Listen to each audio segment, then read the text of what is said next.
কঠিনত্ব দূর করার জন্যই দরকার রাজনৈতিক নেতাদের সহযোগিতা। ছাত্র জনতার যে রক্ত, আবু সাইদ খোকনের যে রক্ত, সেটা বৃথা যাবে না। রাজনৈতিক দলগুলো অবশ্যই আলোচনায় বসতে চায়, যেহেতু সংস্কার করার জন্য 6টা কমিশন গঠন করা হয়েছে। এই 3 মাসের মধ্যে এই কমিশনগুলি সংস্কার কাজ করবে।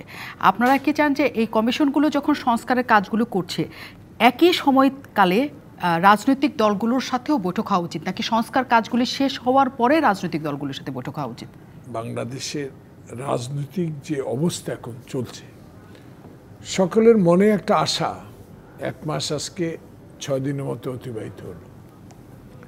আমি ব্যক্তিগতভাবে একজন রাজনৈতিক কর্মী হিসেবে যেটা আমি মনে করছি একটা রাজনৈতিক দলের পদবি না নিয়ে কর্মী হিসাবে, যে 1 মাস 11 দিনে যে প্রসেসগুলা ইন্টেরিয়াম গভর্নমেন্ট নিয়েছে সেগুলো মানুষ সুখী, মানুষ খুশি, মানুষ একটা আস্থা এই সরকারের উপর দেখা যাচ্ছে। যেটা আমি এই ঘটনার পরেই কিন্তু বাংলাদেশে একটা অঞ্চলে পানিতে ভেসে গেছে, সে এলাকাটা আমারও পড়েছে, সে কারণে আমাকে ম্যাক্সিমাম টাইম এই গ্রামে থাকতে হয়েছে।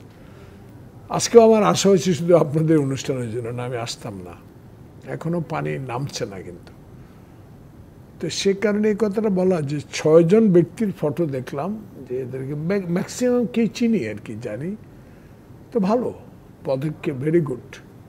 কিন্তু 3 মাসের মধ্যে রিপোর্ট দেওয়ার পরে এই রিপোর্ট নিয়ে আবার রাজনৈতিক দলের সাথে আলোচনা করে যে সময়ক্ষেপণটা হবে, এইটাতে মানুষের কথা, এটা আমার কথা না, যে চা দোকানে আলোচনায় ত্রাণ বিলি করতে যেটা মানুষ বলেছে, যে আবার একটা 111-এর সময় আমরা দেখেছি যে সংক্ষিপ্ত সময়ের মধ্যেই 111 আমরা যারা করছে তারা ক্ষমতা হস্তান্তর করবে নানা, কিন্তু করতে করতে 2 বছর সময় অতিবাহিত হয়েছে। সে কারণে জনগণ ইতিমধ্যে বলা শুরু করেছে, সরকারের আন্তরিকতার দিকে কোনো সমালোচনা নাই। সমালোচনা একটাই, যে 3 মাসের জন্য একটা কমিশন করেছে, 3 মাস পর আরও একটা সময় এক্সটেনশন করতে পারে, আরও সময় নিতে পারে। এত জঞ্জাল, এত মানে বাংলাদেশের 16 বছরে এত জঞ্জাল সৃষ্টি হয়েছে সব ক্ষেত্রে। তো এগুলো পরিষ্কার করে কমিশন গঠন করে রিপোর্ট চিফ অ্যাডভাইজারের কাছে দেওয়া, চিফ অ্যাডভাইজার আবার অ্যাডভাইজারি কমিটিতে মিটিং করা, আবার রাজনৈতিক দলের সাথে মিটিং করা।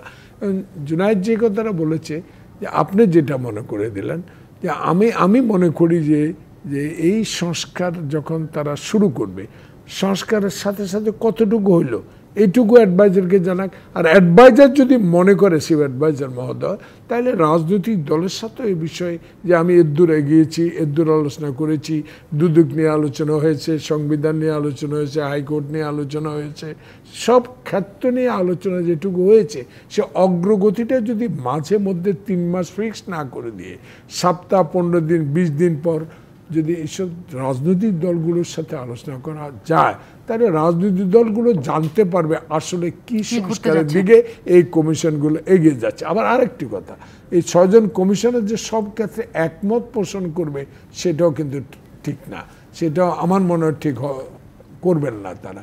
সেই কারণে আমার একটা বিশ্বাস যে বাংলাদেশে যে পট পরিবর্তন, ছাত্র জনতার যে রক্ত, আবু সাইদ খোকনের যে রক্ত, সেটা বৃথা যাবে না।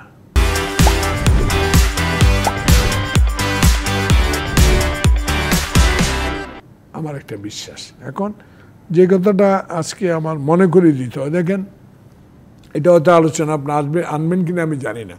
একটা বিষয় আমি যখন আজকে দেখলাম, থেরাপি স্টুডেন্টরা আজকে দেখলাম একটা মহাখালী রাস্তায় দাঁড়িয়ে সারাদিনই অবরোধ করে রেখেছিল। হ্যাঁ, তো সে অনুসারে আমি মনে করলাম যে আমার বাসা নিকুঞ্জ, তো আমি 8টার দিকে রওনা দিই, না হয়তো 2 ঘন্টা নাও যেতে পারি।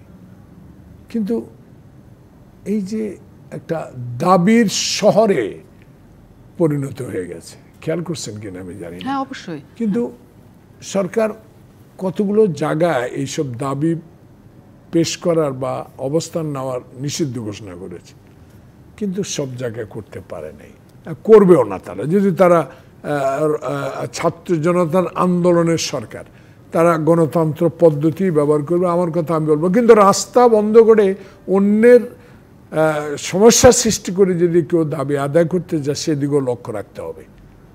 সেটা যদি অন্য রাজনৈতিক দলগুলোর ক্ষেত্রেও প্রযোজ্য হয় অবশ্যই। আমি যদি রাস্তা না, আমি কথাটা এভাবে বুঝাতে চেষ্টা করছি আপনার মাধ্যমে যে বাংলাদেশে সকল লোকেই সংবিধান বিশ্বাস করে, বাংলাদেশের বিশ্বাস করে, কিন্তু আমাদের মূল টার্গেট ছিল 16 বছরে যে অনৈতিক কাজগুলো, অগণতান্ত্রিক কাজগুলো, লুটপাটের যে ব্যবস্থাটা, খুন গুমের যে ব্যবস্থাটা 16 বছরে শেখ হাসিনা করেছে, সেগুলোর জন্য তো সংস্কার। এই সংস্কারের জন্য যদি রাজনৈতিক দলগুলো দাবি করে রাস্তা বন্ধ করতে যায় তাহলে তো আবারও একই কথা উঠবে, তো এরাও তো গণতন্ত্র বিশ্বাস করে না। কথাটা হলো এই জন্য একটা কথা মনে করে দিই আপনারে, যে আজকে আমি গাড়িতে আস্তে আস্তে জুনায়েদ, যে আমার স্ত্রী আবার খুবই অসুস্থ, একটা ক্যান্সারে আক্রান্ত হয়ে গেছে, সে থাইল্যান্ডে, তো সে আজকে আসছে। তো আমার একটা কথা, ওনার কথা শুনে, ওর খুব ভক্ত, আবার তার টকশোগুলো শুনে সে আমাকে বলল একটা জিনিস মনে করিও, যে শেখ হাসিনা ওয়াজেদ যিনি আওয়ামী লীগের সভানেত্রী, তো এদেশে তো এরশাদের বিরুদ্ধে আন্দোলন হয়েছে, ওনারা তখন ছাত্রনেতা, এরশাদ তো পালিয়ে যায়নি, এরশাদ তো জেলে ছিল, এরশাদের বিচার হলো, সে এরশাদ আবার পুনর্গঠিত করে 18, 20টা 30টা সিট নিয়ে আবার পার্লামেন্টেও গেল, আবার 14 সালও বিনা প্রতিদ্বন্দ্বিতায় নির্বাচিত হয়ে পার্লামেন্টে গেল। তার আগে 18-র আগে উনি মৃত্যুবরণ করেছে বা আর ইলেকশন করতে পারেনি। কিন্তু একটা কথা উঠছে যে শেখ হাসিনার যদি সে সৎসাহস থাকতো, যে ব্যক্তিটা 3 তারিখেও বলেছে রাজাকার, আলবদর ইত্যাদি যে কথাগুলো বলেছে, 3 তারিখও বলেছে এমন ক্ষমতা কারোর ছিল না, তাহলে এই দেশে তার ভাষায় লক্ষ কোটি জনতা তার পক্ষে, তার বাবার পক্ষে, তার এই উন্নয়নের পক্ষে, সব কিছুর পক্ষে থাকার পরেও এই যে তার ভাষায় লক্ষ লক্ষ লোকগুলোকে রেখে পালিয়ে চলে গেল, সেই লোকটাকে এখন এটা মনে করতে পারে এরশাদও তো পালায় নেই, তাহলে এরশাদের সাথে ওনার তুলনা করাটা শেখ মুজিবের কন্যা সে উচিত না। সেখানে আমি এটা মনে করে দিলাম এই কারণে যে 6 জন লোক দিয়ে যে কমিশনটা করা হয়েছে, তারা তো ফেরেশতা না, তারাও তো রুন্দে রুন্দে যেতে হবে। যে আজকে আপনার টিভিতে দেখলাম দুদক নিয়ে একটা মানে এটা প্রধান শিরোনামে, যে আমাদের নোয়াখালী একটা মেয়ে এমপি ছিল আয়েশা বেগম, আবার নারায়ণগঞ্জের কি নাম মেয়রের নাম আইবির বিরুদ্ধে দেখলাম দুদক তদন্ত করতেছে। তাইলে এই তদন্ত এখন কেন?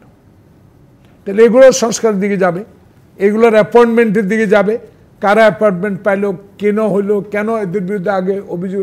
তাহলে এই 6 জন লোকের পক্ষ কি বাংলাদেশের 16 বছরের এই জঞ্জাল, এই অনিয়ম সম্বন্ধে একটা ব্যাখ্যা দিয়ে তত্ত্বাবধায়ক সরকারকে বা ইন্টারিম গভর্নমেন্টকে দিতে পারবে? সেটা আমার মনে হয় একটু কঠিন হয়ে যাবে তাদের কাছে। সেই কঠিনত্ব দূর করার জন্যই দরকার রাজনৈতিক নেতাদের সহযোগিতা, এবং সেই সহযোগিতার কারণে দ্রুত একটা নির্বাচনের দিকে দেশ যেতে পারবে।